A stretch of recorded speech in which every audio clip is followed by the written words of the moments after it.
Sekarang kita lanjut ke poin ketiga, yaitu adalah validitas. Nah, apa itu yang disebut dengan validitas?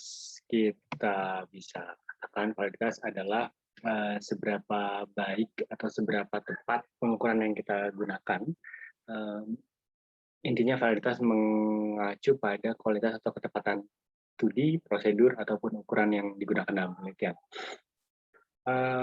Di dalam validitas itu bersinggungan dengan apa yang disebut dengan kontrol. Meskipun kontrol ini kebanyakan dimunculkan dalam penelitian eksperimental ya, kecuali istilah kontrol dalam teknik statistik. Itu dua hal yang berbeda. Itu kita akan bahas kalau kita punya waktu. Tapi kontrol di dalam ini adalah kontrol dalam melaksanakan penelitian. Kontrol ini adalah upaya untuk kita menjaga lingkungan penelitian kita steril dari berbagai macam noise. Misalkan kita ingin mengukur tingkat kepuasan kerja pada karyawan X, kemudian upaya untuk melakukan kontrolnya adalah kita menjaga ketika kita mengukur, kita menempatkan mereka di sebuah ruangan yang cukup nyaman. Terus kemudian juga kita melibatkan variabel konstan, jadi semua karyawan memiliki starting point yang sama. Misalkan variabel konstannya bisa gaji, jadi tingkat kepuasan, jadi tidak ada tuh asumsi bahwa tingkat kepuasan kerja tuh juga dipengaruhi lah oleh gaji karena karyawan A misalkan lebih tinggi kepuasannya karena emang gajinya juga lebih tinggi. Nah itu tuh bisa hilang karena udah hilang karena dengan kita melibatkan variabel konstan, kita mengontrol bahwa semua karyawan kurang lebih memiliki gaji atau start awal yang sama. Oke, itu mengenai validitas, dan kita nanti akan ketemu lagi untuk membahas jenis-jenis validitasnya.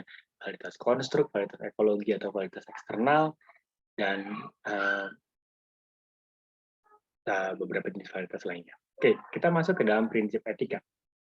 Prinsip etikanya sebetulnya sudah kita bahas di minggu kemarin, tapi kita akan sedikit menekankan pada beberapa hal. Yang pertama adalah kita sebagai peneliti harus memiliki pemahaman bahwa apapun yang kita lakukan, penelitian kita maupun kita sebagai peneliti tidak boleh merugikan.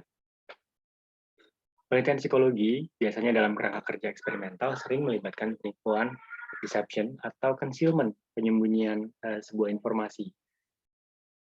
Kita boleh melakukan itu selama ada dua kondisi yang bisa kita penuhi. Yang pertama, kita mempertimbangkan bahwa apa yang kita lakukan tidak akan menimbulkan resiko serius atau jangka panjang. Dan yang kedua adalah di briefing. Setelah selesai melakukan penelitian, kita memberikan waktu sebentar untuk menceritakan kondisi yang real kepada peserta. Itu. Proposisi ini sebetulnya diterapkan dan bertumpu pada 3 prinsip. Yang pertama, resiko bagi peserta harus diminimalkan dan manfaat bagi peserta dan masyarakat harus dimaksimalkan. Yang kedua, otonomi. Peserta punya hak 100% untuk mengatakan saya bersedia terlibat dalam penelitian atau saya tidak bersedia. Ini yang terkadang luput. Keadilan, beresiko maupun manfaat harus sama. Harus memiliki distribusi yang kurang lebih sama. Bagus-bagus resiko rendah, manfaat tinggi. Tapi jangan sampai resiko tinggi, manfaat rendah. Itu tidak diperkenankan. Nah, kemudian ada juga yang disebut dengan informed consent. Bukan hanya kita bertanya tentang mereka bersedia atau tidak, kemudian kita juga menyodorkan semacam sebuah pertanyaan tertulis bahwa mereka memang bersedia, mereka memang sudah membaca informasi awal tentang penelitian, dan mereka akan terlibat dalam penelitian. Itu penting, dan seringkali dalam penelitian psikologi ini entah luput atau terlupakan Dan ketika penelitiannya berkaitan dengan anak-anak. Kalau penelitian kita menggunakan sampel anak-anak, maka kita harus sadar bahwa kita butuh informed consent dari orang tua, tidak boleh anak-anak saja. Di bawah 18 tahun ke atas itu harus dari orang tua. Nah, ini juga sering jadi polemik karena misalkan kita melakukan penelitian di sekolah dan sekolah menyetujui, kepala sekolah oke, terus kita langsung melakukan penelitian. Di sini ada kesalahan. Peneliti tidak awas bahwa seharusnya mereka juga mendapatkan informed consent dari orang tua. Sekolah juga tidak awas bahwa mereka sebetulnya juga harus bertanya ini kepada orang tua apakah mereka setuju atau tidak setuju bahwa anaknya akan dilibatkan dalam penelitian. Meskipun penelitiannya hanya sekedar ya isi kuesioner, tapi tetap penelitian yang menggunakan sampel di bawah umur harusnya mendapatkan persetujuan dari walinya atau orang tua, dan tidak bisa cuma sekedar sekolah. Itu.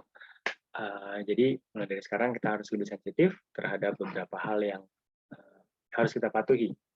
Prinsip etika terkesan, oh ya kita udah paham, paling itu aja, tapi dalam prakteknya kita seringkali suka lupa atau seringkali kita agak merendahkan prioritasnya. Oke, itu tentang titik awal penelitian di minggu ini.